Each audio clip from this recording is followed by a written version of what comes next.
If you just let it go like that, it'll be fine, right? You can say that because you haven't been affected by it. I can't handle talking to her over the phone, such things all the time. If you leave her alone, she'll keep talking endlessly.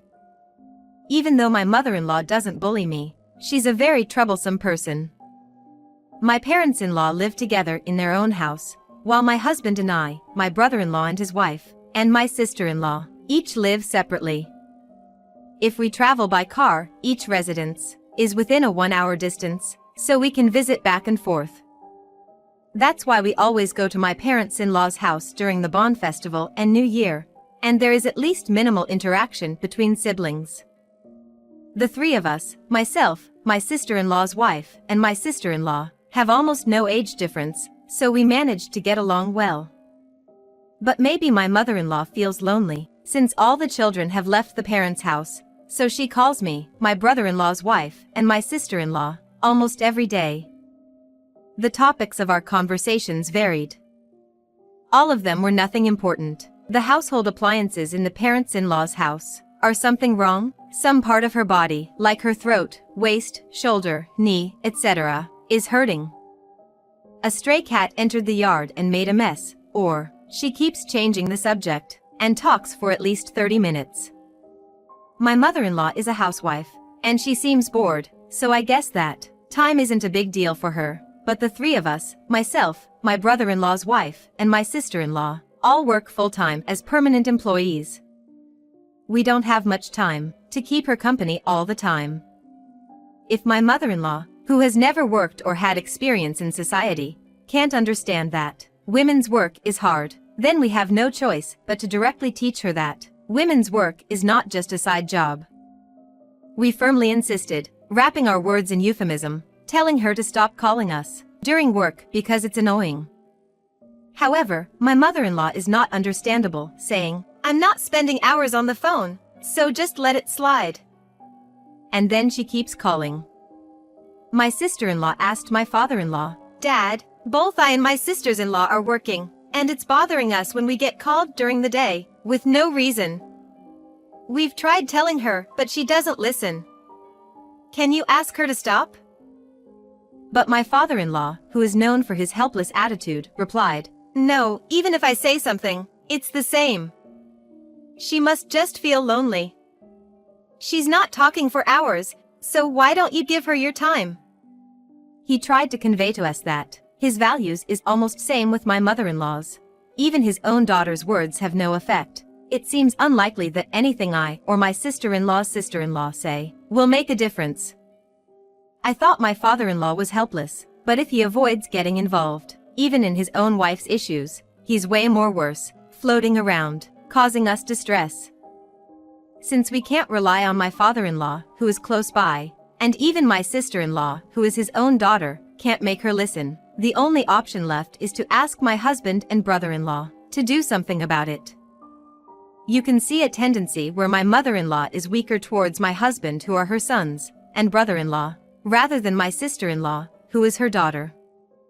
If the two of them make a move, maybe something can be done. But they are ultimately the sons of my father-in-law, who is helpless.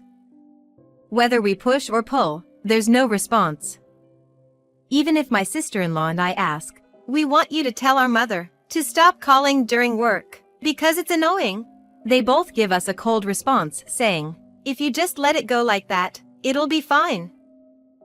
It's not fine, that's why we're asking. Even if we tell her that we're busy and to talk later, she's someone who completely ignores it. Ignoring her doesn't work, because she'll keep talking until we respond, and it never ends. After all, she's calling because she wants attention, and it won't stop until she's satisfied. My husband and brother-in-law don't understand that at all. In the first place, my mother-in-law wants attention from my husband and brother-in-law rather than us, so she should call them directly instead of us.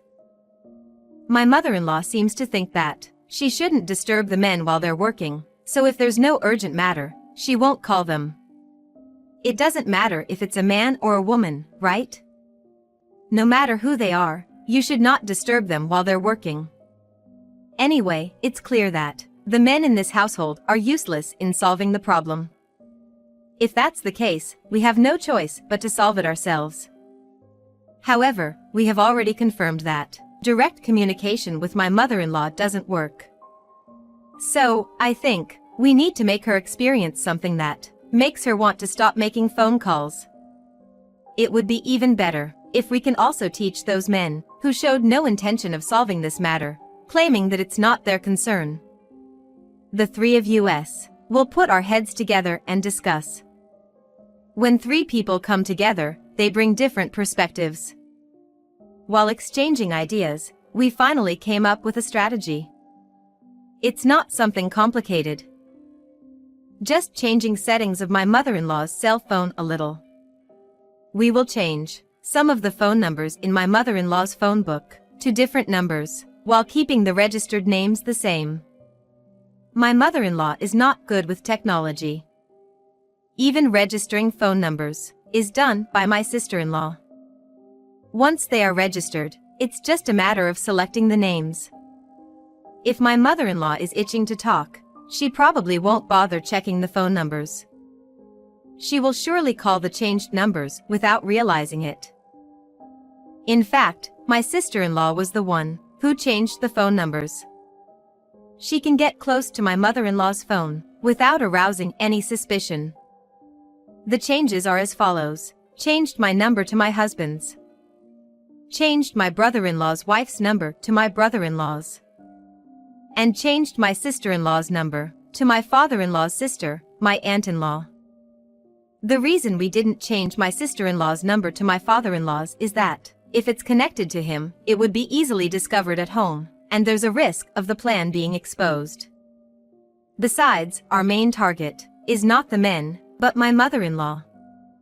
Although my sister-in-law and I have only met a few times, we don't know much about each other. However, according to my sister-in-law, she is the strongest person among our relatives, and even my mother-in-law, who doesn't listen to anyone, can't ignore her, and the toxic men cannot ignore her opinion either. I feel sorry for involving our aunt-in-law, who is unrelated to this matter, but if involving her ensures a definite solution, then it's the right choice. This is my sister-in-law's assertion. My sister-in-law will execute the plan, and even though she's the youngest, she can be considered our leader. We trust what she says. It's worthy of our full trust. My sister-in-law and I nodded silently, agreeing with her opinion. My sister-in-law successfully changed the phone numbers without any issues. Of course, my mother-in-law didn't notice the change, and continued making calls as usual. The ratio of calls from my mother-in-law was 4 to me, 4 to my sister-in-law, and 2 to another sister-in-law. Now, it will be evenly distributed among my husband, brother-in-law, and aunt-in-law. When my mother-in-law intended to call us, she ended up connecting with the men, and initially, it seems she was quite confused. Well, it's understandable, since she thought she was calling us as usual. However, she didn't have any bad intentions when making the calls in the first place, so she quickly regained her composure. In fact, she seemed delighted to unexpectedly connect with her beloved sons, and continued talking happily. When she accidentally connected with my aunt-in-law, she immediately hung up and said, "Sorry, wrong number." While my mother-in-law had been considerate in the past, to avoid bothering the men, now that her calls reached them instead of us, it seems she put aside her previous considerations and happily said, "Well, it can't be helped. I meant to call my daughters-in-law, but I end up talking to you," as my husband later mentioned with a tired expression. She only called my aunt-in-law once, and never again, so the ratio of calls has settled into a 1-to-1 ratio between my husband and brother-in-law. While my mother-in-law is overjoyed, my husband and brother-in-law are screaming in frustration. No matter how many times they tell her they are busy, she keeps talking non-stop. Even if we forcefully end the conversation and hang up, she calls back after a while, causing them a great deal of trouble. What's worse is that now, due to our strategy, my mother-in-law is in a very good mood. She calls us thinking she's talking to us, but it ends up connecting to my husband and brother-in-law. She seems to accepted that it can't be helped. She completely forgets about calling my sister-in-law and connecting with my aunt-in-law. Our main goal is to make my mother-in-law stop calling us, so if my husband and brother-in-law check her mobile phone, the problem would be resolved.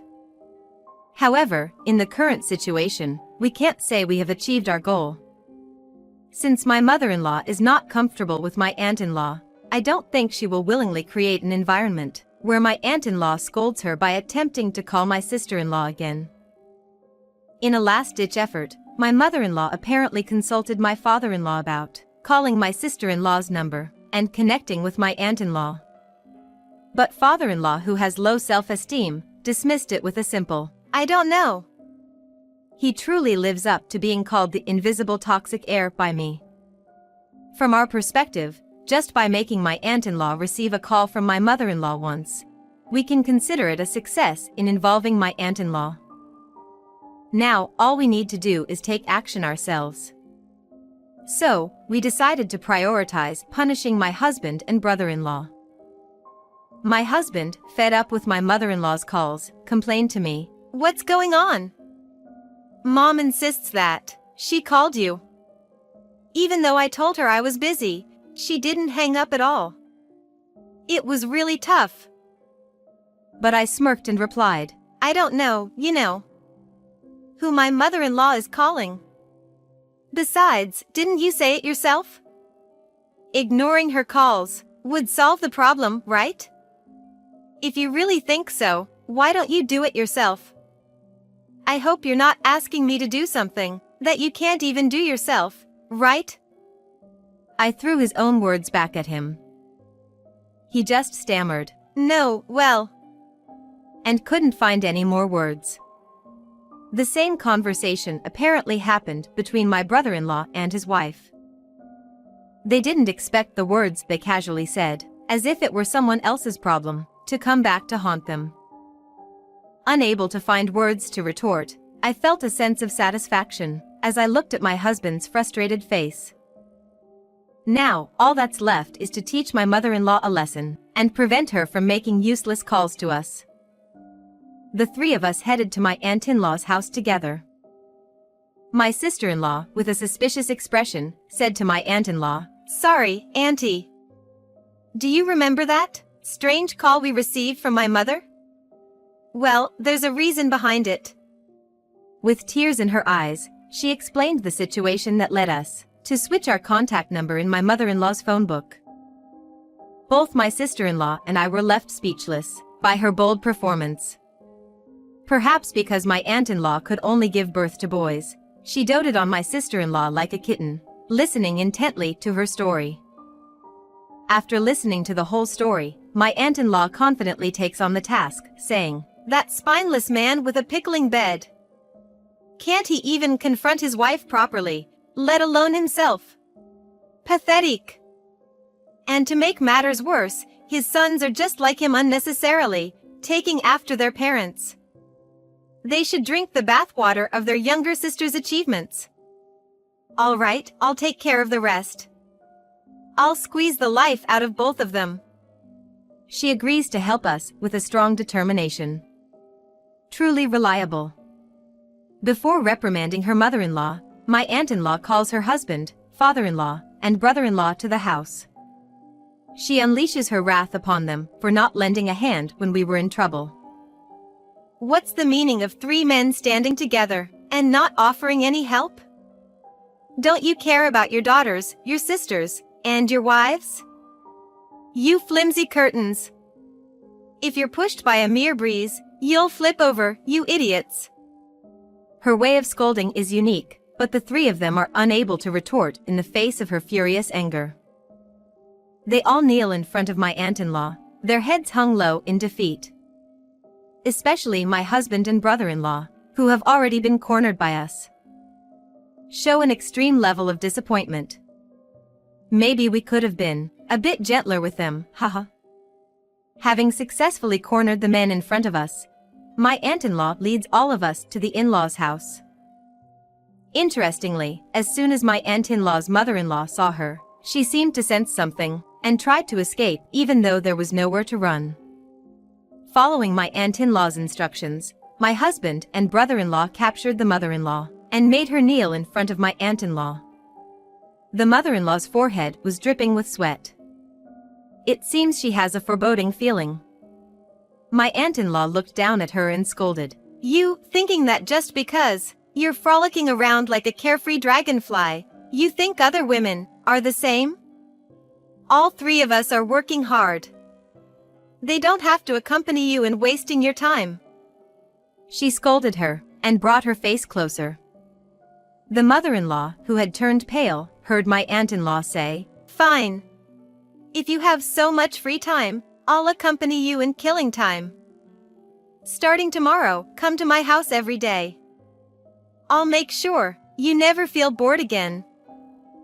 The mother-in-law desperately pleaded. I'm sorry. I won't call anymore, so please forgive me. But my aunt-in-law never take her words back. The mother-in-law began to cry miserably, but in the end, no one comforted her. From the next day onwards, she would receive one-on-one sessions with my aunt-in-law, thoroughly learning about the history of the husband's family and receiving re-education in household chores. Thanks to that, the mother-in-law no longer called us during our work. My aunt-in-law's adorable niece expressed gratitude and started visiting our house even more than before, making my aunt-in-law very happy. The men also returned to their peaceful everyday lives, so they have no complaints. As for the mother-in-law, who was previously bored and lonely, now that my aunt-in-law pays attention to her every day, her days have become fulfilling. Yeah. Everyone is happy now, haha. Thank you for watching until the end.